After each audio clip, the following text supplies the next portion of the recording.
JDU single largest party बन रही है। न्यूज 18 इंडिया के एग्जिट पोल में यह बड़ा कमबैक है।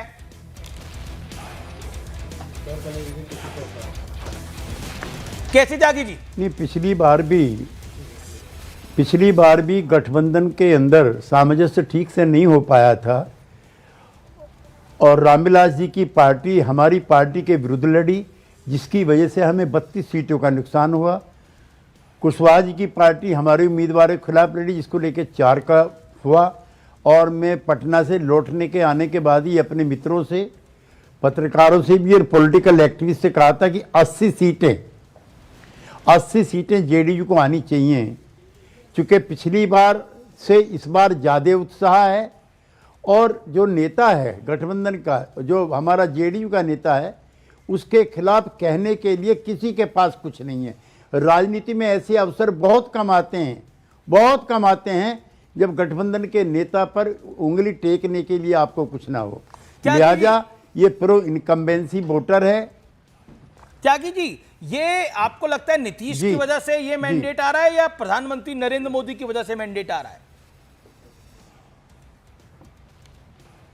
अगर हमको लड़ाना चाहते हैं तो आप नाकामयाब रहेंगे। बिहार में चुनाव हो रहा है नीतीश कुमार जी के नेतृत्व में, देश में चुनाव होता है नरेंद्र मोदी जी के नेतृत्व में। अब हम कहने लगे कि चेन्नई में जो जीतेंगे त्यागी सर, वो हमारी वजह से ये गलतफहमी हमें नहीं है। लेकिन एक सवाल बिहार में उनसे ये बीजेपी में गलतफहमी में तो नहीं है कि मोदी की वजह से भी जीत रहे हैं? गलतफहमी आपको लगता है? नहीं, मैं नहीं मानता। उनका सहयोग क्यों नहीं है? केंद्र के द्वारा जो प्रोपेगेटेड और एग्जिस्टेंस में लाई गई योजनाएं हैं, उनका भी असर है। सारी बीजेपी के नेताओं ने इतनी मेहनत की है। केसी त्यागी जी, मेरा एक सवाल है और वो सवाल ये है कि 19 साल की सर जो एंटी इनकम्बेंसी होती है वो मजाक नहीं है, लेकिन धरा पर अगर वो एंटी इनकम्बेंसी प्रो इनकम्बेंसी में शिफ्ट हो रही है, उसका सबसे बड़ा कारण आप क्या मानते हैं?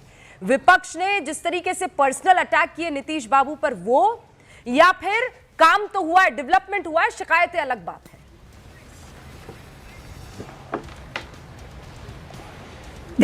रूबिका जी, मैं पिछले 45 सालों से बिहार जाता रहा हूं, जेपी मूवमेंट से लेके अब तक, और पार्टी के काम को भी देखता हूं। जो लालू जी के समय के 15 साल हैं, आप में से किसी ने देखे नहीं है। क्योंकि उम्र का मैं आप लोगों की, मैं कोई आपको अज्ञान नहीं कहना चाहता। और जो 20 साल हैं नीतीश कुमार जी के एनडीए के शासनकाल के, उनका जब तुलनात्मक अध्ययन जब भी होगा, देखिए एक चीज मैं आपको और कह दूं जी, कांग्रेस पार्टी के नेता राहुल गांधी का यह आंकलन पार्टली करेक्ट था कि किसी को प्रोजेक्ट मत कीजिए। जिस क्षण आपने प्रोजेक्ट कर दिया तेजस्वी यादव को, तेजस्वी यादव माने आरजेडी, आरजेडी माने लालू यादव, लालू यादव माने वो 15 साल, और उसके सामने नीतीश कुमार 2005 से लेके और 2025 के बीच में एक नए पैसे का आरोप नीतीश कुमार पे नहीं लगा। लालू जी को 26 साल की सजा हो चुकी है। माताश्री, पुत्रश्री यहाँ पर काम के बदले जमीन लिखवाने को लेकर के अभियुक्त हैं। भाई आखिर तुलना भी किससे है? 20 साल बनाम 15 साल। लालू का चेहरा देखते हैं, नीतीश का चेहरा देखते हैं, जो एनडीए का नेता है। तो इससे अधिक क्या कहने के लिए है? परिवारवाद का आरोप उन पे नहीं, भ्रष्टाचार का नहीं। और आप अगर गई हैं रूबिका जी, तो पटना का देखे हैं आप वो मैरिन ड्राइव, बंबई के मैरिन ड्राइव से ज्यादा भीड़ रहती है लड़के लड़कियों की वहां पर। ये बात तो सही है। रात को 12-12 बजे तक लड़कियों को मैंने वहां घूमते हुए देखा है, no doubt about it sir. And they are more safe in Patna than on Mumbai. जी सर। अब मैं स्टूडियो छोड़ रही हूं। अब हमारे साथ किशोर और अमीश इस कार्यक्रम को आगे बढ़ाएंगे। बहुत बहुत शुक्रिया। नमस्कार केसी त्यागी जी, किशोर बोल रहा हूं यहाँ पर। आपने एक बहुत महत्वपूर्ण बात ये जो कही, किशोर जी, कि पिछली बार रामविलास जी की पार्टी का खिलाफ होना उसने नुकसान पहुंचाया। यानी कि क्या ये माना जाए, जो ये आंकड़े भी दिख रहे हैं और अभी जो एग्जिट पोल के आंकड़े उन पे हम बात कर रहे हैं, कि चिराग पासवान का साथ होना एक बहुत बड़ा फैक्टर था इस पूरे चुनाव में? नहीं, चिराग पासवान का पिछली बार न होना वो दुर्भाग्यपूर्ण फैक्टर था। जी जी, उसके लिए भी आप हमारे साथ हमदर्दी रखिए। अगर नहीं हो तो हमारी 80 सीट पिछली बार भी आ रही थी। चलिए मान लिया, ये जो आप लोगों से सुनने को मिलता था और पार्टियों से सुनने को मिलता था, जेडीयू 40 पे रहेगी, जेडीयू 44 पे रहेगी, हैं? नीतीश कुमार तो 115 सीटें भी जीत चुके हैं 243 के हाउस में। ये क्रेडिबिलिटी थी हम लोगों की।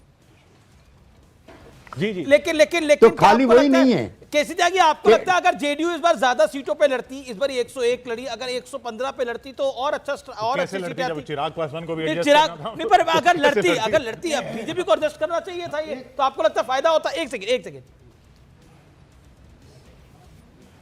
नहीं, हम देखिए, एक तो हमारे में बीजेपी में पॉलिटिकल अलायंस है, आपकी जानकारी के लिए पता है मुझे। 2004 में, 2005 में जितने चुनाव हुए हमारा अलायंस बीजेपी के साथ था।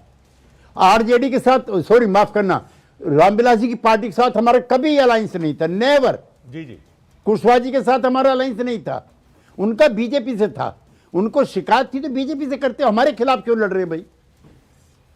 उसकी वजह से पूरे एनडीए को नुकसान हुआ, क्रेडिबिलिटी खराब हुई।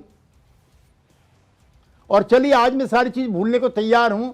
रामविलास जी के बेटे ने भी अच्छा किया, हमने भी अच्छा किया, बीजेपी ने अच्छा किया, मेरे मन में कोई शिकायत नहीं है। लेकिन 80 सीटें, लेकिन अनुराग भदौरिया हमारे साथ समाजवादी पार्टी के, 80 सीटें लिखिए। उनको यकीन नहीं हो रहा कि आप लोग अच्छा करें। अनुराग, आपको यकीन क्यों नहीं हो रहा केसी त्यागी और नीतीश कुमार की और सत्यप्रकाश की पार्टी अच्छा कर रही है? देखिए, जिस तरह का हालत बिहार में देखने को लास्ट 20 सालों में मिला है, जैसे मैंने आपको बताया कि चुनाव के दौरान भी वहाँ हत्याएं होती रही हैं और लगातार हत्याएं हुई हैं वहाँ पे। तो जिस तरह की हत्या और जिस तरह का भ्रष्टाचार बिहार में देखने को मिला, युवाओं पे जिस तरह से युवाओं के साथ अन्याय हुआ, सबने देखा है। तो इस बार ये कैसे हो सकता है कि इस बार उनको बहुमत जरूर, मैं आपको कह रहा हूँ, इंडिया गठबंधन आप 130-32 सीटें मैं बता रहा हूँ आपको जीत के आएगा। और इनका जो एनडीए है पूरा जोर लगाएंगे तो 100 सीटें पार नहीं कर पाएंगे। ठीक है, अभी एग्जिट पोल है, अपनी अपनी चर्चाएं, अपनी अपनी बात है, सबको लंबा लंबा सब अपनी अपनी बात कहने में लगे हैं। दूसरी बात, सुधांशु जी को बस इतना ही सा कहूंगा, सुधांशु जी आपने क्या बोला अभी? लंबा लंबा क्या लंबा मारने में लगे ना, सब लंबी लंबी बातें मारने में लगे ना। कोई 140 दे रहा है, कोई 160 दे रहा है, कोई 100 पता नहीं कितना दे रहा है। लंबी बातें नहीं है, एग्जिट पोल के आंकड़े, बड़ी मेहनत लगी है इसके अंदर। केसी त्यागी भदौरिया साहब कह रहे हैं सब लंबी लंबी बातें कर रहे हैं, लेकिन लंबा कुछ होने वाला नहीं है। देखिए, मैं समाजवादी पार्टी में मुलायम सिंह जी के साथ लंबे समय तक, बहुत लंबे समय तक रहा हूं। उनकी पार्टी के बारे में कभी कोई मैं टीका टिप्पणी नहीं करता, लेकिन मैं अपने मित्र भदौरिया जी से इतना जरूर कहना चाहता हूं कि 14 तारीख के बाद ये मत कहना ईवीएम में दोष था, वोट चोरी हो गई थी। अपने इसी स्टेटमेंट पर रहना कि आपकी 130 सीट आ रही हैं। अगर नहीं आ रही है तो उसको स्वीकार करना। ये वोट चोरी का आरोप मत लगाना, ईवीएम में गड़बड़ हुई है ये मत लगाना। इतना बस मैं आपसे कहना चाहता हूं। नहीं देखिए केसी